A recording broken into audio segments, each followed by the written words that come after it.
the end zone. Mandy Alonso comes away with it. Knocks it away. Rebound into the hands of Hunter. And Virginia with the all-time turnaround title.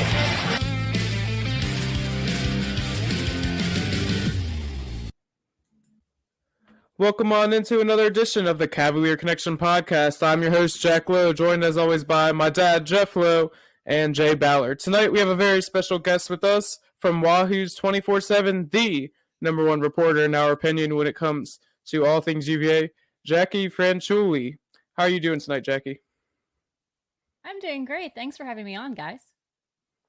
Thank you. No problem. Absolutely. We appreciate you. So we're going to jump right in and get through as many questions as we can for tonight. So you've been reporting a lot on visitors with the football program over the last few weeks. Is there any names that you feel more strongly about that we should know and maybe even leaning towards UVA that might be a big name in the coming years? Yeah, it's a weird recruiting cycle where guys, I don't think I've ever seen them pick out their official visits this early. I mean, I have guys who are texting me saying that they're going to be visit spring and summer visits. It's just the expedited nature of recruiting now, because of the portal. All these guys want to get those secures locked up because they don't want to get their spots taken away by a transfer. So it's a very interesting time to cover college football recruiting. But yeah, a lot of guys are setting their visits to Virginia, and I think what you're noticing is a lot of in-state guys already setting their visits. You know, like top 24/7 safety Messiah Delhomme from the 757. He visited during a junior day. He was here during the season. He's visiting in the spring and also for an official visit. He's already set that.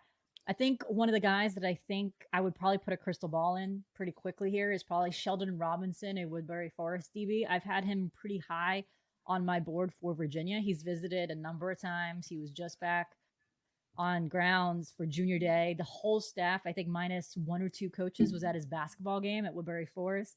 Because this year the contact period's a little bit different. In January, for the first time, coaches could actually talk to guys when they go to their high school campuses. So all those coaches were at his basketball game. It seemed to resonate with his mom and with Sheldon that all the staff was there at his game like that, and they've been making him a priority. He's going to be coming in. I think it's March 23rd. I think he's going to be, but he's also set his official visit to Virginia. So a lot of good movement there. A number of other in-state guys like Christian Evans, who Virginia was one of the first schools to go after him. He was I think there was a first Power 5 offer came from UVA. UNC offered him lately, and they got an official visit from him. But UVA also is getting an official visit. Tommy Rupley, defensive lineman, he's visiting over the summer. He's also visiting in the spring. So you're seeing this kind of pattern where guys who are visiting the spring are already setting visits for the summer. DB Cole Woodson, a lot of these guys are going to be visiting. I think Sheldon Robinson and Tommy Rupley are the two guys that I think are guys that I would say are trending well for them. I think with Tommy Rupley, you're looking at Northwestern.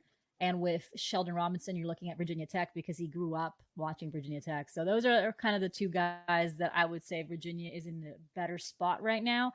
Christian Evans is another one that I like, but UVA came in so early and now he just kind of blew up. So you're always, when a guy blows up like that, you're always hesitant to put in a crystal ball or to even say he's trending anywhere because things are so new for him. But I do like where everything is with Sheldon Robinson. Awesome. So it sounds like when these guys are visiting and they're listening to Coach Elliott's message, it seems like it's sticking with a lot of these guys. What do you think he's selling so well to all these recruits? Along those lines, Everett Johnson on Facebook wanted to know how UVA uses the NIL in the recruiting process, and is NIL different at UVA from basketball to football? So it's not really different from football and basketball. I mean, everyone has the same approach. It's basically saying, like, if you're a UVA student athlete, these are the success stories that we have. They're not promising athletes. This is what you're getting. This is just an example of how you can succeed. You know, you can point to Reese Beekman, who is a rowback athlete. You can point to Kihei Clark last year. You can point to the McDonald's deal that Kimora Johnson, I think Reese Beekman also did it, and also Aaron Famui did it. So you can point to those NIL deals and say, this is what you likely could do if you succeed at Virginia. Because at the end of the day, UVA is not going to promise a recruit the NIL money up top. You got to perform first, and then you can strike up a NIL deal with whatever business you want. And Cavs Futures is there to help you kind of facilitate that. There's a Good Feet store. There's so many other opportunities. Dre Green, who came in with Virginia, he was one that has done with the Good Feet store, and he's now coming to Virginia, which ends up working out since the Charlottesville-based company. So those are the type of ideas that they have. And as far as the message, I mean, it helps when you, for example, if you're recruiting wide receiver, it helps. You can say, hey, did you see Malik Washington last year? Right. So those sort of things help. You also helps that you have freshmen who came on and were instantly impacted. When you're recruiting high school guys, you can say, hey, if you show me that you can beat out the veterans, you're going to go on the field. That's huge for these guys. Seeing Anthony Collinger, seeing Cam Robinson, seeing Dre Walker, seeing, all these freshmen getting on the field. For fans, it was frustrating sometimes because it was first years getting on the field in certain positions where you thought veterans would go there. But for high school recruits, it's like, hey, I could start next year if I go to Virginia. So that's helped a lot because it's not just words. They see it in action when coaching staffs do that. You see development in some of these players. So that's all, because that's also the key, right? You need to see development in players. You need to see improvement. And if you see that, kids will say, hey, I can be developed by Virginia. Also, the facilities is helping, seeing that this is not just all talk that facilities are going there. There's windows now. And that's, just seeing those things happen, actual physical building. I mean, like last summer, there were, touring official visitors in the middle of a work site. Now you actually can show a building. So those things are resonating. And, this is the first true off season that this staff has had in Charlottesville. I mean, Tony Elliott was, I think it was 2 days after he was hired, it was the dead period. So he couldn't go out recruiting. He didn't have a staff for the first few weeks, like complete staff. I mean, I think John Radzinski was a defensive coordinator. 2-3 weeks into January is when he was named defensive coordinator. So they didn't even have a DC. And then you had the unfortunate, tragic situation with the shooting in the second off season. And you had these coaches having to go into players' living rooms to discuss that. Also, they were also in mourning. I mean, so this is the true off season for the coaches. So this is when, like I said it from the beginning, this is the class that you get to grade this staff. So, and for now, they're getting the guys on grounds. The message is there, and it seems like a lot of the in-state guys are listening, especially because the transfers that are coming in are coming back home, and those guys are listening to those in-state players. Yeah, it's a great point. I think it must have been Jay who said it. This is months ago now when we were still talking about football, that same situation where this is really Coach Elliott's first true offseason where he's gotten to fully recruit, not have anything else to worry about. And it seems like he's doing an outstanding job so far. So something to look out for. So going into spring ball, do you expect much roster movement by any chance? Maybe with an addition or subtractions with that transfer portal or whatever? And if so, what positions do you see us going after still? So with the transfer portal, that's gonna open after all the spring game. So I think for Virginia, they have one scholarship open. So they're gonna try to get a cornerback in that position. They still feel like they need more depth at that corner position. So I would imagine that. And as far as attrition, I mean, it's hard to say like, yes, this guy is gonna leave, or because it's gonna happen. What's gonna happen during spring ball will determine what's gonna happen to that roster. And a lot of guys that I've spoken to, and this is not just Virginia athletes, this is just student athletes in general when it comes to the portal, some of these guys aren't dumb. They realize if you go to the portal and you're not guaranteed a spot, you're going to leave a situation where you're guaranteed an academic scholarship and be able to get your degree.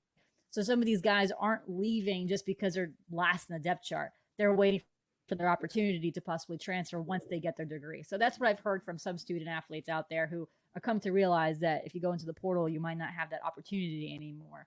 So some of these guys, just COVID years, are really who is going to go in there. So I do think there are some names, and to respect to them, I'm not going to say who they are, that are considering entering the portal. So they're going to use the spring as a factor, saying like how I'm doing. Can I go into the portal? Do I have a landing spot? Do I have enough film to show prospective schools that I can do better in the other schools? So I think there might be some movement there. I probably have maybe 6 or 7 players that I will keep an eye out during spring on what's going on. it'll be an interesting spring because there's a lot of players who are not going to factor in during spring practice due to injuries or surgeries that they had in the season. I mean, the offensive line is going to be unrecognizable because a lot of those guys will not be part of spring ball because of a season-ending, surgery-ending season. So I think you're going to see a lot of new faces, and that's going to determine a lot of how things roll. So you're going to see a lot of young guys getting reps. Okay, interesting. So Mark Smith from Facebook wants to know if another 3-9 season were to happen this year, do you think it would potentially force Carla's hand with regards to Coach Elliott's job? I don't think so. I think when you look at the job and you look at what Tony Elliott is doing and you also see the challenges that he's had to work through, I would say at minimum 2 years. Just because that's when you'll probably see, like, I mean, unless there's obviously, I guess if you go winless, maybe you can say his seat is getting a little warm. But if you look at the schedule too, I think it could be even if he wins 4 or 5 games, I still, if they show improvement, I think that's always been something that I've heard AD say. If you show continuous improvement and you don't say the same mistakes over and over and over again, and you can see a future, then that's different. And I think that's what Tony Elliott needs to show. And you're seeing some hope in the recruiting. So if you see a brighter future and you see development, you see improvement, then that's the positive that you take as an AD. You see the program moving forward. If you don't see a program moving forward, that's a different question. But with Tony Elliott, you're seeing things moving forward in the right direction in different facets. So right now, if the things trend directly that way, then I don't see him being in a hot seat. Like it's UVA is not, I covered the Gators before this. It's not SEC. It's not Florida Gators where in 1-2 seasons your butt's on the hot seat. That's not how UVA operates. So I don't see that. Yeah, like you touched on, it would be really unfair, I think, with the tragedy that he went through, and this is really his first real opportunity to go out and recruit. So I think you're right on with that. Yep. So we all saw one preseason ranking that had UVA dead last in the ACC. We returned the offensive line, have some receivers, a stud first-year swaggy quarterback in Anthony Calandria. Experience at every level of the defense. Is there something that we're missing, you think? And is it unreasonable to believe that all of those close losses in 2023 could become wins in 2024? Yeah, so so it's very different when you cover a team local, when you cover a team nationally. So some of those guys in national, when you're doing rankings at times, they don't really know some of the depth or some of the, I guess, the intricacies of the team. So when you look at the bigger picture, I can understand why UVA will be picked dead last just because of what happened last year. Now, when you look at what this staff was able to do in the transfer portal, what I like was they knew what they needed and they attacked it. So when they realized they weren't going to get a guy who was going to catch over 1,000 yards receiving, they went ahead and got all those receivers that they needed, which will help Anthony Calandria and Tony Muskett, since there's going to be a quarterback battle when Tony Muskett comes back. So you're going to see more ability to catch the ball that way. But also I love the fact that they went and they got tight ends, because that is something that I feel like has been missing in Des Kitching's offense. So when you bring a guy like Tyler Neville, who's a great pass catcher, and then pair him with a good run blocker, you're going to be able to create that balanced offense that the staff has been preaching about. So I like that on the offense. I do like this is for the first time, I think, since the last year of Bronco Mendenhall's tenure, that you're going to have a experienced offensive line. All these guys have been playing together for at least a season now, and you're going to try to see like at least a 6-7 man rotation. I would like to see that, and I think Terry Heffernan would like to see that too, have those guys. And they've settled in on a couple of those guys. That right side, I'm curious to see who's going to be the two right side. I'm guessing Blake Steen and Ty Frenish, but with Drake Metcalf coming in, he's got experience at center. So I'm curious if Brian Stevens, who kudos to him for only playing one snap at center, I think in high school, coming in and then playing center in college, did a great job. Maybe he goes back to guard. Maybe Brian Stevens stays at center. So I'm curious to see what happens with Drake there and the addition of him. So I think that Virginia has a chance to be kind of in the middle of the pack of the ACC. With the transfer portal, I always say it's hard to really gauge what these teams have. I mean, look at Louisville last year and how many transfers they brought in. who would have guessed what type of team they had? Because you need to factor in how are they gelling, who's winning those position battles, how do they look, how's the team chemistry with all these new faces. So in the era of the transfer portal, it's really hard to judge teams prior to even spring, and honestly, even prior to the summer, because they're going to bring probably more spring transfers. So it's I'm hesitant to judge any team until I've seen some spring, or at least know what the roster is even going to look like before the season. So I think there's so many ACC teams right now that have. I mean, Syracuse has a whole new staff. I mean, how's that going to work? I mean, there's so many questions. I mean, Duke's a whole new coaching staff. How's that going to? I mean, there's so many questions. So it's really hard for me to say Virginia's going to be like this, Duke's going to be like this, because I mean, no one knows. So a preseason prediction right now, I always wait until probably the summer. Mm-hmm. One quick follow-up question there. Do you think that there really is a battle there for quarterback? Do you think Tony Muskett will potentially have a chance to be the starter this coming season? I mean, if you ask Tony Elliott, yeah. If you ask Des Kitchings, yeah, he'll tell you that's a quarterback battle. It's very interesting because honestly, when Tony Muskett was healthy, I mean, he wasn't doing a bad job. Right, I mean, the offense. I mean, he beat North Carolina. He kept things close. The games that he should have kept close. Anthony. I mean, that's a great problem to have if you're Virginia. Mm-hmm. And I always say the most popular guy on grounds or on campus is always the backup quarterback. So I think any one of those guys will be a strength.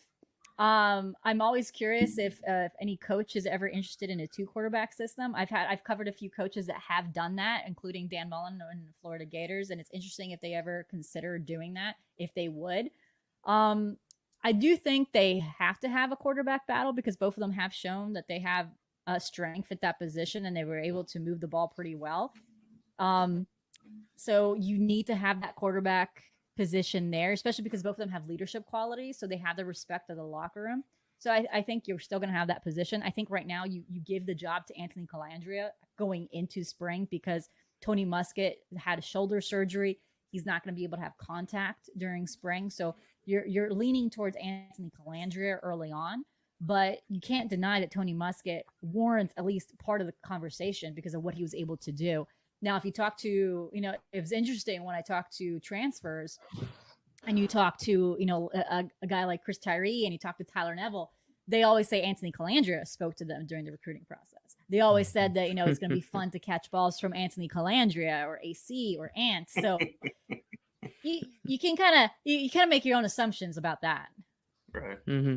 Yeah. Dad, you want to go ahead? Yeah, and I think Calandria was breaking things on Twitter for us. We were reading between the tea leaves there too. We were just it was a fun couple weeks. That's right. Moving over to basketball a little bit. So where do you stand on? I know there's been a lot of talk. The play of Bond, Tane Murray, Gertrude, and Harris and Rhodey, like. The playing time of some of these guys, and has there been any rumblings of people unhappy with their playing time and possibly transferring out? I haven't heard any rumblings about transferring out. I mean, I would say that's always a issue when it comes to this era of any college sports. Right. You're always going to have potentially what that could happen because there could be no rumblings and then suddenly a team needs a guard or needs a big man, and then we'll make a few calls behind the scenes and then bam, the person's in the portal. But it's very different than when the situation last year with Isaac Trout. That was something that was a little bit more noise to it as the season went on. So there's not that big of a noise now. So there's nothing there right now. As far as playing time, I was actually discussing this with my husband today. Actually, we were talking about because one of my first jobs was covering Virginia in 2013, 2014, right after I got out of college, and I covered Joe Harris's team and Akil Mitchell when they went and they won the tournament and then went to Madison Square Garden. And I was talking to my husband and I said it's such a different era in college basketball and also for Tony Bennett. Because before they were able to, help out and sorry, my daughter's here. When you transfer, you got to transfer. They were able to sit out. And now with no sit out rule, they're not able to learn the pack line defense as much. So this is a very different era for Tony Bennett. And you're seeing the reason why not sitting out isn't benefit for Virginia and how Tony Bennett runs the system, because some of these guys are struggling. I mean, Jordan Meyer in the first half of the season took so long to just learn the defense. And even, see Rhodey sometimes you can see that he misses assignments a little bit. So it's hard right now because Tony Bennett has his own criteria of what he's looking for. So when a guy is not doing well defensively in practice, he might not get more of the playing time. So that's definitely something that is hard to navigate under this new college basketball world. I am more interested in seeing Gertrude have more playing time because of what we saw. I know people are going to say he didn't have the greatest shooting performance, but he was getting to the rim and being aggressive, and he was able to get those fouls. And I know he didn't make all his foul shots, but at the end of the day, he was attacking the rim and getting inside the paint, which Virginia has struggled this year. I mean, I watched Virginia against Virginia Tech on Sunday, the women's game, and I joked with Matt Newton from SI, and I said, this is probably the most aggressive basketball game I've seen this year. Those two women's the women's teams were going after it inside the paint. And Virginia won because they outscored Virginia Tech inside. I mean, you looked at those women and they were aggressive. They wanted to win. And I feel like that's what's been missing for the men's side, is that aggressiveness to attack the rim. And the Virginia women showed that. So that's why I wanted to see more Gertrude, because he was the one who was doing that. And I saw that a little bit of Jordan Meyer in the beginning. I thought I was seeing that a little bit more towards when they had that 8-game winning streak. You were seeing a little bit more of that Jordan Meyer. But I don't know if there's a confidence issue or something, but in the last few games, you haven't seen that as much. Yeah, I agree. I think we need some easy baskets when the shot's not dropping. And the thing with Gertrude is he can get to the basket, like you said, and he brings an energy to the game it's a crazy energy, and you can just see he looks like he loves it when he's out there. I would definitely love to see a little more Gertrude as well, but it's just been tough because the shot's not dropping, and they're laying off of Rhodey, and when guys if they can't make that outside shot and it's not dropping, it just makes it difficult on offense to score. So we'll get you here quick. And then Ryan Dunn, his game just misses that jumper. I mean, if he that he's one of the best defenders, no doubt. Yep. But yeah, it's just it's definitely something where, looking at Virginia right now, I think one of the last teams in the last 4, I think is what Lenardi was saying, one of the last teams in. Mm-hmm. I think they need to beat Georgia Tech in at least one game in the ACC tournament, at least, to kind of stay in that tournament race. Yeah, when Dunn hit that 3 the other night, I almost had to rewind the TV. I was surprised, but I was excited. So you saw his smile. I don't think he even thought it was going to go in because of that big smile. He looked at Tony Bennett's like, "Oh, I'm good." Right. Is there help on the way, or what do you know about any incoming recruiting class, and where do we stand with? I know the Chance Mallory situation. Where do we stand there? Yeah, so for Chance Mallory, he actually has visited Virginia a few times where he's spent maybe like an hour at Virginia, then went go play with Stab at a basketball game. I think it was against UNC. He was there for not even, I think, 5-6 minutes of the game, then left. I mean, that's how he is with Virginia. He just pops in for a few minutes or an hour or so, and then goes back. So there's a great relationship there with UVA. He's obviously a very highly recruited kid, and obviously Maryland is one that's really pushing him really hard. I think Virginia is getting guys on campus. I mean, Dixon is set an official visit in April. There's a couple other guys who have set an official visit in April. I'm going to imagine they're going to go in the portal once again to see if they can get anyone with more experience coming in as well.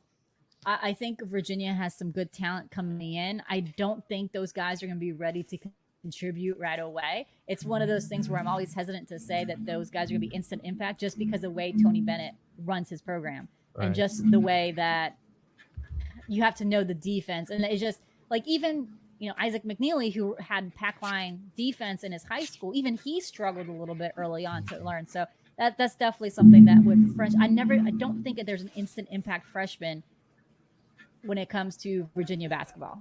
Right. This will be my last question. So this is Donald Simpson on Facebook wants to know how long you think Coach Bennett will continue to coach. We worry about Bennett and staying around because without him, we don't have that national title we have. And I was talking to a guy at my church. He's a season ticket holder, and he's looking to move down. And I know he was asking the guy he was talking to about his concern is how enthusiastic is he going to be about the program if Bennett leaves. And so, you got any thoughts on Coach Bennett? And you think he's here for a while, or is he the NIL and the landscape of college basketball? What's your thoughts on Coach Bennett? Yeah, I think I know there's a lot of retirement rumors. I've been that's probably been the number one question I've been asked probably for the last week. I think it was on like one of the, I think, reporter had, I think Trilly might have posted it or something on his retirement watch. And with any coaches right now, not just Tony Bennett, I mean, any long tenured coach in any sport right now, you're going to put him on retirement watch, to be fair. I mean, in football and basketball, it's just a grind right now. I mean, just think of it this way. I mean, between all these, for basketball, you're going to AAU, and then you're doing transfer portal, you're doing visits on high school campuses, but you're also doing visits in your own campus. And then you're recruiting guys, and in basketball happens so much earlier too. You're talking to kids that are years ahead of coming in before you even offer. You're going to AAU to evaluate these guys. You only have a set number of offers. And plus with football too, I mean, it's a era that can drain you really quickly. And I actually, I had 2J's daughter on our podcast a couple of years ago when they were still in Charlottesville, and she had discussed the mental health and just the strain that is on any college coach right now, because your recruiting calendar is nearly packed. I mean, you have almost no time with family.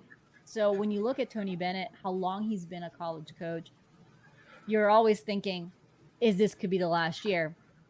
Now, so it's hard to say if this is going to be his last year.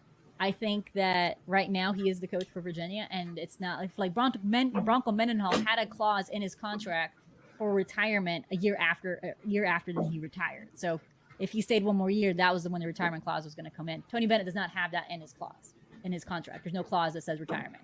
So I think right now, I don't know if I would be shocked if he said he would retire, just because, again, it's just the way of college sports is right now. I think a lot of these guys are just getting tired, and they just want to, retire and have time with their families, because they never have time with their families. But I haven't heard anything concrete. It's all been these retirement watch, a lot of rumors.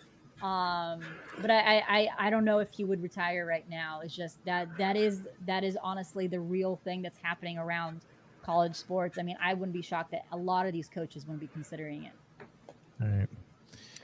Jay's just got a couple for you. Last couple. I did want to touch on the women's team real quick. That the most exciting team on the grounds right now, I think.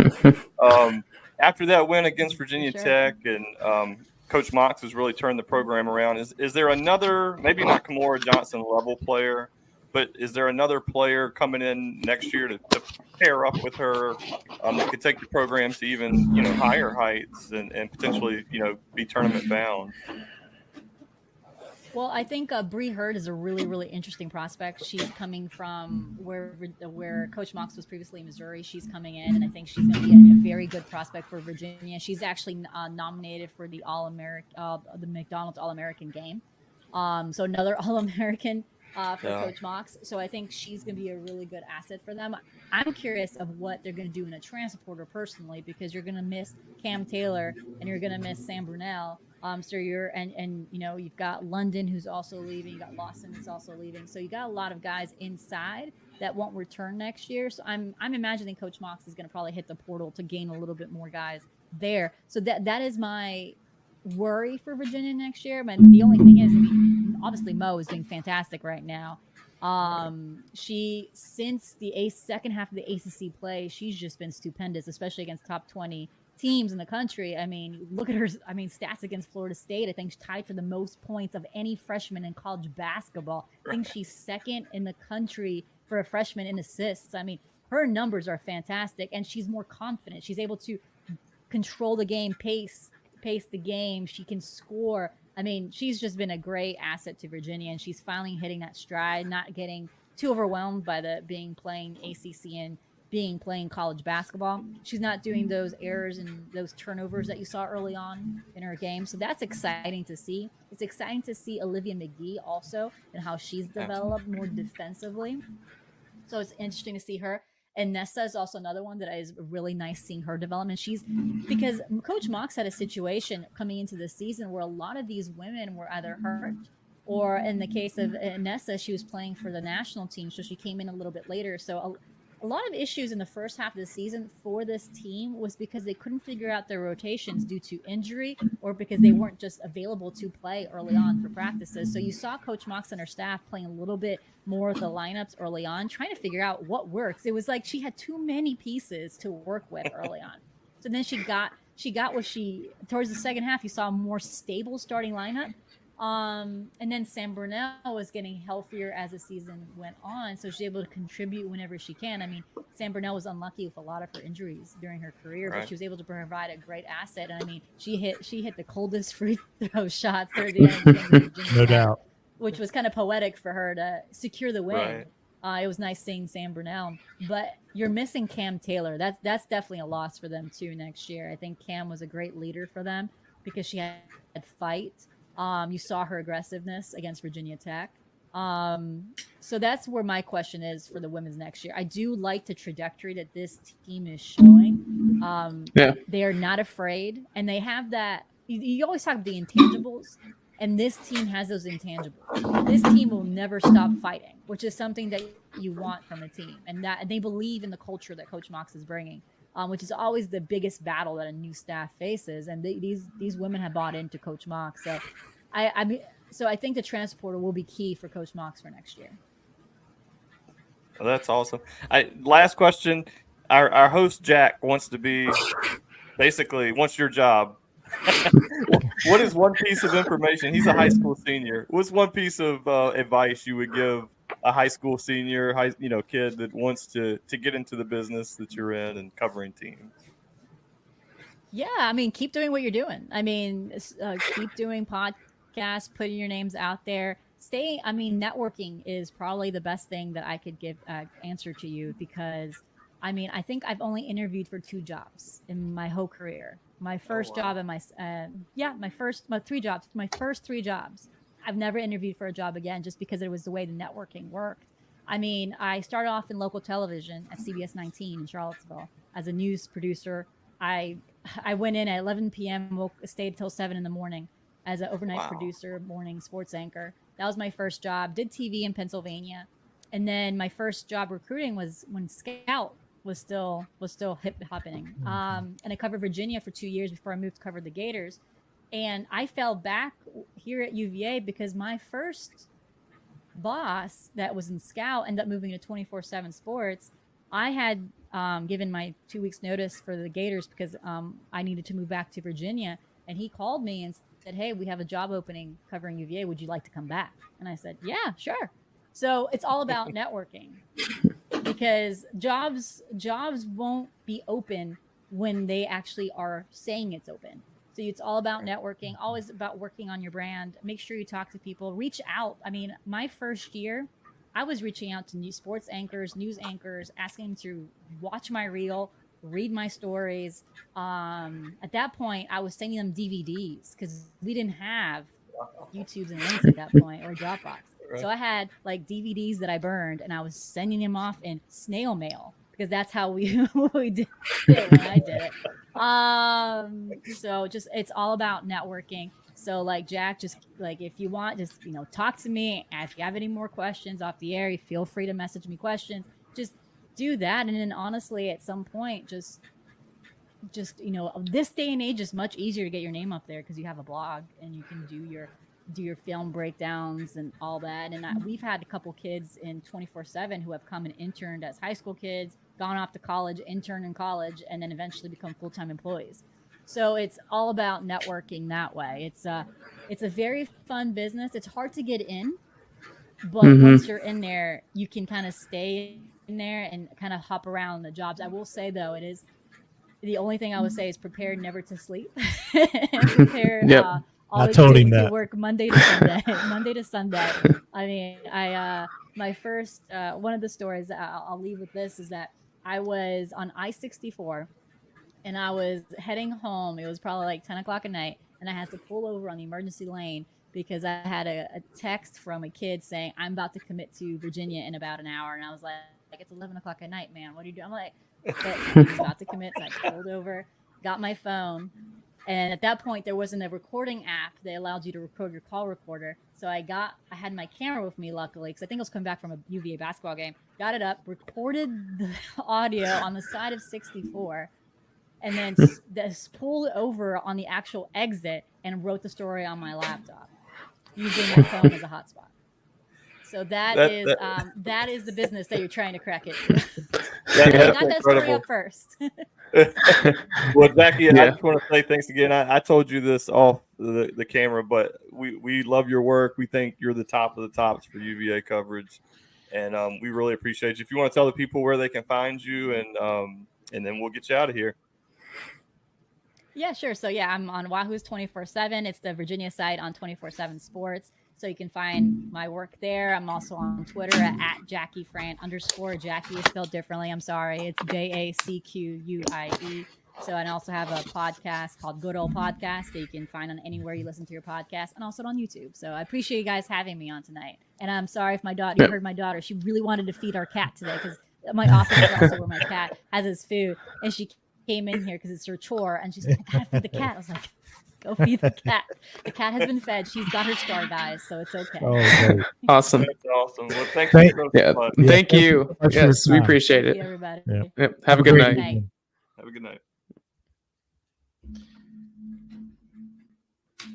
So there you have it. That was Jacquie Franciulli, insider of UVA, runs the Wahoo 24/7 page. Fantastic person to talk to. Has a lot of inside knowledge about what's going on, whether it's out on the practice field for the football team or on the court, as we're seeing right now with the basketball team or the women's basketball team. She is very, very knowledgeable. So fantastic to hear some inside information. Dad, I'll go to you first. What were your thoughts on the interview? No, I mean, we could have talked to her all night. She was a pleasure. Tons of information, just tons. And I really enjoyed right there at the end when as she was just talking about, Jack, if you're going to be in this business, you're always on the clock.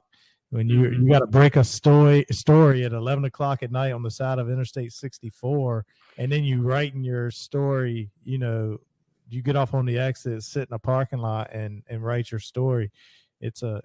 In order to be good at the job like she is, that's just what your life is going to be. But that's not bad. You cover, especially if you could cover a team like UVA, that's a lot. That's fun. Also listen, she had a lot of great football information, I thought, and just a couple takes from it. And we've already talked about this, that this is really Coach Elliott's first class. Yes, I love hearing that. We'll be able to, grade him on, and she's saying maybe a couple years before potential of a hot seat. We've already talked about it. The schedule's not easy this year at all. And the other thing is that she was talking about, when we're picked last in the conference, that's your national media is doing that, and you can definitely understand why. But when people like us, who this is our bread and butter, and this is our team, when you're watching, we saw the improvements from the start of last year to the end of the season, and all those close games, the games we had big leads in, we maybe blew, but could potentially turn those into wins as well. The national media, they're not going to see. Any specific takes you had, Jay? Yeah, I was just impressed. I don't know how she keeps all of those things straight, because you think about right now, she's got men's basketball, football with the recruiting, and women's basketball. Yeah, women's basketball. And the likelihood is that 2/3 of the kids that she even talks about won't end up at Virginia. Right. But she knows all about them.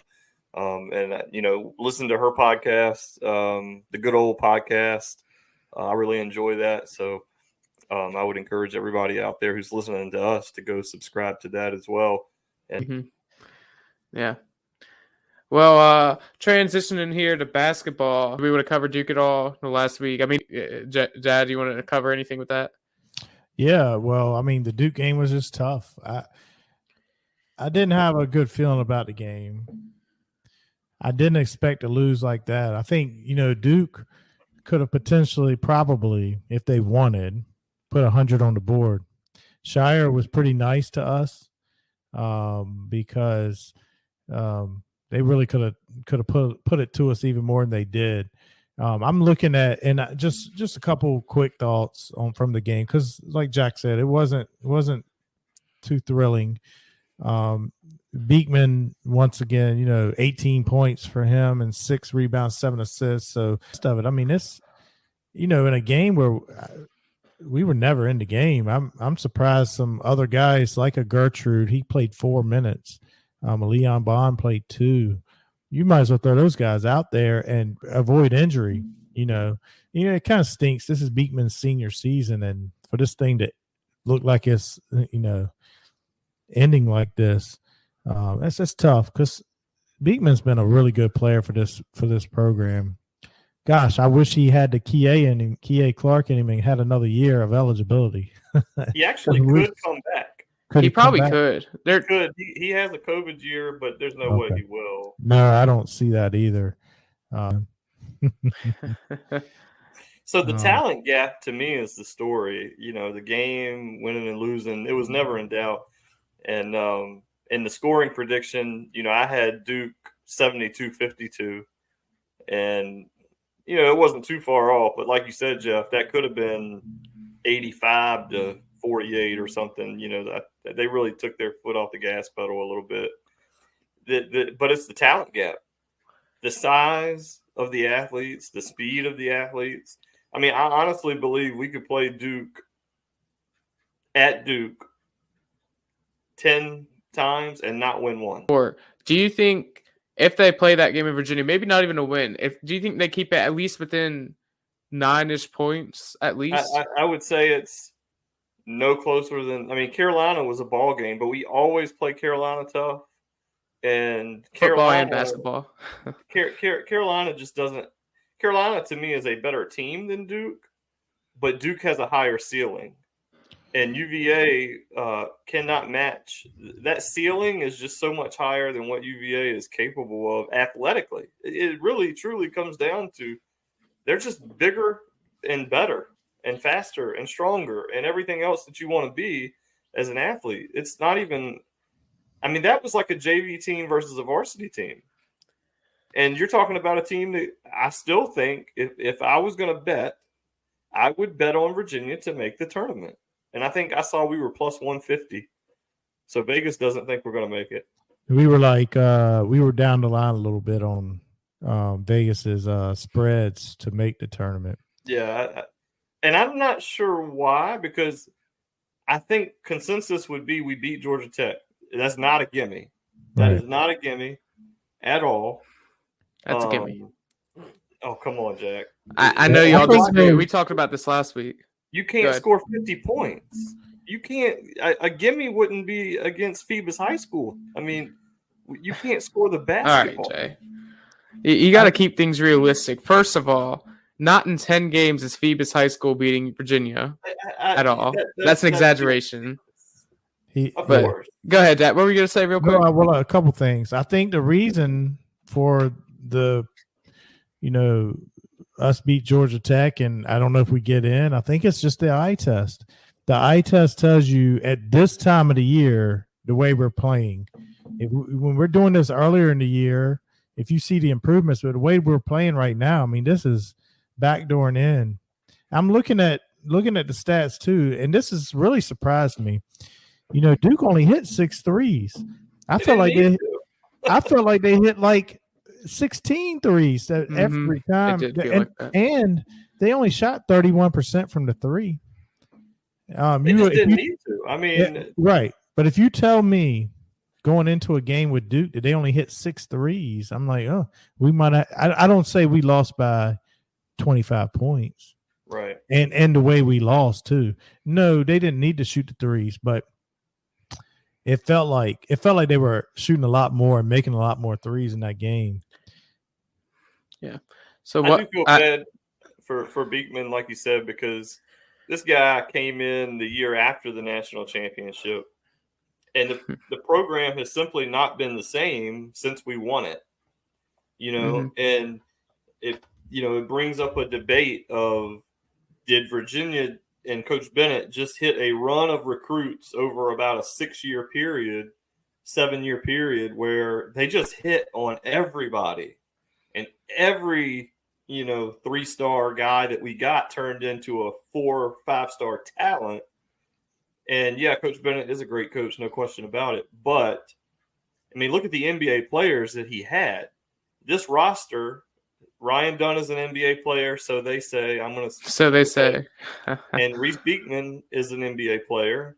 Other than that, maybe IMAC could get a shooting, but if Kyle Guy can't play in the NBA, then IMAC's not playing in the NBA. No, the only difference between McNeely and Guy is the size. Yeah, I think if Guy was a little bit bigger, he's in the NBA right now. You would think he would be anyway. He can put the ball in the hole. Most people, I mean, that's right. Mm-hmm. I still don't understand that one. I agree, but I think that's the reason Kyle Guy's not in the NBA. Yeah, his frame. But you look at those teams. I mean, even like the Jay Huffs, the Braxton Keys, and those guys. They all have been on. Love NBA Jay Huff. Yeah, they are all on NBA rosters. This team, at the very least, G League, is devoid of talent. But Jay, some of these guys that we've gotten in here have been top 100 guys, and they just haven't panned out either. Right. Yeah. I mean, I'm not. Look, we are firmly, I believe that Tony is the top 2-3 coach in the country. I believe he's the best, but that's a little bit biased probably. But the talent, whether they've panned out or not, whether the stars, recruiting stars, say they're a 3-star, 4-star, 5-star, whatever, the talent is not panning out on the floor. It's not. And I have a hard time, Bill Parcells, when he was in Dallas, he complained about Jerry Jones because, Jerry wanted to win, and he said, well, it's hard to make a good meal when the cook doesn't get to pick the groceries. Right. Well, Tony Bennett's picking the groceries and making the meal, and when the meal don't turn out, you got to blame the chef. Right. And I mean, blame is not the right word. I mean, Tony's a big boy; he could handle it, but they've got to flat out get better players. That's the answer. And the question is, it's hard for Tony Bennett to get these players you're talking about. They don't want to come play this way. So yeah. I believe that some of these guys he's getting that are higher recruited, higher rated recruits. I think the culture is really good, especially when they come for their visits. And I believe Tony Bennett's Christian background gets a lot of these guys in here because it seems many of his players definitely have some sort of faith.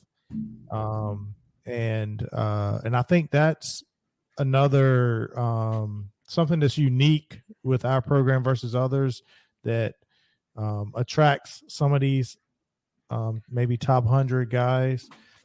But your guys who can, some of these athletes, they just don't want to come and play this 25, 28 second offensive possessions. This is not how they want to play. They want to run and they want to gun, and it's hard to get your top 5, top 10 guys. And I thought maybe like you had said that after that national title, we would get these guys because that team could score. That was a good offense. Absolutely. Mm-hmm. And they showed what you could do in Tony Bennett's offense. He's not holding you back unless you just don't have the talent to score like that. Then he's got to try to muck the game up. But when you got a Kyle Guy, a Ty Jerome, a DeAndre Hunter, Diakite, Huff, Mike Toby, Joe Harris, Malcolm Brogdon, when you have those kind of guys, he'll let you get out and take an early shot. McNeely's got the green light for an early shot. Kyle Guy had the green light for the early shot. If you don't have the talent and you're not showing it in practice, the green light's off. And so I don't know. Well, here's the thing too, Jeff. This has become a real world Blue Chips movie. The guys are, Virginia, and Jackie talked about this. Virginia's not a pay-for-play school. Right. Virginia is a show me you can play, and we'll hook you up with some NIL deals where you can make money by going to McDonald's and going to the Good Feet store and going to this place or that place. But we're not paying you to come. Right. And a lot of places are paying people flat out. It was reported today that a kid at Michigan, unnamed, so you don't know who it was, but when Harbaugh left, he was offered $1.7 million to transfer. That's stupid. That's absolutely crazy. And you could just take that, and then, I mean, of course, they might have aspirations to go to the next level, but if they don't, they're still very, I wouldn't say set, but nice if financially. Paying you 1.7, Jack, you figure that's more than the minimum NFL contract. That's more than the minimum NFL contract. Jay, I'm glad you brought that up because I had made that as one of my notes from Jackie's interview. The no promises up front on the NIL, and these other schools. There's other schools doing it. They're coming legal. in. You can't even fault them. Right. It's totally legal. I mean, yeah, it's crazy. But I think she said something that I would actually disagree with. She said, at minimum, we need to win one ACC tournament game. I really believe if we beat Georgia Tech and we lose a competitive game, that we'll find our way in. If we get blown out by 30 in the quarterfinal, then we're out. But I'll say I do say we will beat Georgia Tech this Saturday. I do, after what happened last Saturday, I do believe we have to win at least one ACC game, is my opinion. And I don't think we'd have to win the second round, but we definitely can't get killed, get blown out like we did against Duke or Virginia Tech. We got to beat Georgia Tech, and we got to win at least one, in my opinion. But I think that the problem is the narrative of Virginia basketball right now is hurting us, and the eye test here at the back end of the season. So I can't rule out, you squeak by Georgia Tech 50-47. And then you go to the ACC tournament and you lose, and I agree, depending on how you lose. But I'll just say this: I won't be sitting comfortably on Selection Sunday. Oh no, it's not going to be comfortable. Even if we beat Georgia Tech and win one, I'm not going to be comfortable. But I do think that we will be on the right side of the bubble, because when you get in the room, they do care about roster or conference affiliation. I think that matters. And if you put 3 teams from the ACC in, I mean, that's just such a slap in the face to the ACC. And I don't think they want to do that. I really don't. So I would say right now, Georgia Tech is beating Wake Forest 28-16 in the first half. So that would actually help our case. They had us and Wake Forest as the last 2 teams in, and playing a what do they call what's that in Dayton for the play-in? Yes, the play-in. Also Florida beat Alabama, so that win becomes a little bit better. Right. Yeah, that's the other point I was gonna make is you got to remember too, with my point in having to win an ACC game, we're not the only team fight. We got to watch out for other teams in the bubble, because if other teams that we're fighting with starts blowing out the schools that they're playing in their final few games, and we lose that first round game, we could be screwed potentially, in my opinion. But the thing is, like, you look at these teams that are on the bubble with us. One of them was like New Mexico State, or one of. I still don't get Clemson, by the way, off topic, but yeah, well, they had a quad 4 loss the other day. Quad 4 loss. If Virginia had one quad 4 loss, we're not even talking about the tournament. No, we're done. Yeah. It's such a slap in the face that we're even on the bubble. This is not a bubble team. I don't care what the narrative is, and I don't care what they look like on the court. If you just put their resume up of their wins, their big wins, Florida on a neutral court is a great win. That's as good a win as a lot of teams have in the tournament. We have A&M at home. A&M is another good win. Clemson at Clemson, who's a 5 seed somehow. I mean, yeah. Wake Forest, all these. I don't understand Clemson. We're not a bubble team by resume. We're a bubble team because, as you said, Jeff, our style is ugly and the narrative is bad because when we lose big. And people like to, if you're Virginia for some reason, and as good of a guy as Tony Bennett is, and I could be wrong, I feel like we're like to be hated. Like people really like to hate Virginia. We talked about it just last week. Plus the wine and cheese, Virginia is kind of is looked at as like an uppity. We're better than you, right. And we're not. I think people, but that's the narrative around Virginia. Yeah.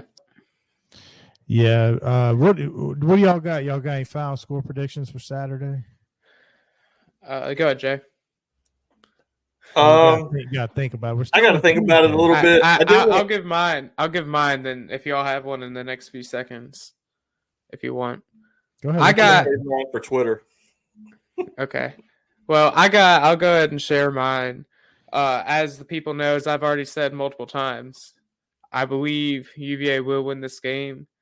I got UVA 73. Keep going. UVA 73, Georgia Tech 61. UVA will go out with senior night with a bang, and they will win this game, and they will make the NCAA tournament. Mark my words. I'm going to make my final score prediction on the Big X as well, but because I need to think on it. I wish I had written down a score of a prediction that Jack was going to say, but you had a little closer. I was thinking, I knew Jack was going into 70s for Virginia, and I was thinking y'all made predictions before this. But I will say this: I do believe my pick on Saturday is going to be Virginia. Oh yeah, I do believe we're going to win. But I don't consider. I'm far from considering this a guaranteed win. Well, I think there's a big piece that we haven't talked about that I think is going to be a big benefit. And I don't know if this is just the way the schedule played out, but we didn't have a midweek game. So we're going Saturday, and we get a full week of practice, play one game at home, which we should win, and then we get another few days of break. So we're going to be fresh, and we should be, sharp because we should be installing something that teams haven't seen yet. At least to get some looks, and maybe it's just getting Gertrude in more. Maybe it's getting a few more minutes for Tane instead of Rhodey or something. But I think you're going to see Tony make an adjustment that is going to prove beneficial to the team. So I think you're going to see a sharp and a good Virginia team on Saturday. And then I think the ACC tournament, you're going to see at least. I tend to think, I don't know the matchup, but I think you'll get a good effort at least. But other than that, I'm going to wrap this one up. So be sure to follow us on X or Twitter at Talk UVA Sports, on Facebook, YouTube, and all that jazz at Cavalier Connection. Be sure to hit that subscribe button. We're trying to get our subscriber count out, and hit the like button to let us know that you guys are enjoying. And as always, we love interacting with the fans. So leave a comment. We might reply to you. We might like you, whatever. It's fun to interact with you guys and see what you guys have to say about some of our takes. But other than that, any closing thoughts, guys? And thank you to Jackie for coming on tonight. It was a pleasure. Yep. Jay? Yep. Thank you, Jack. Go Hoos. Go Hoos.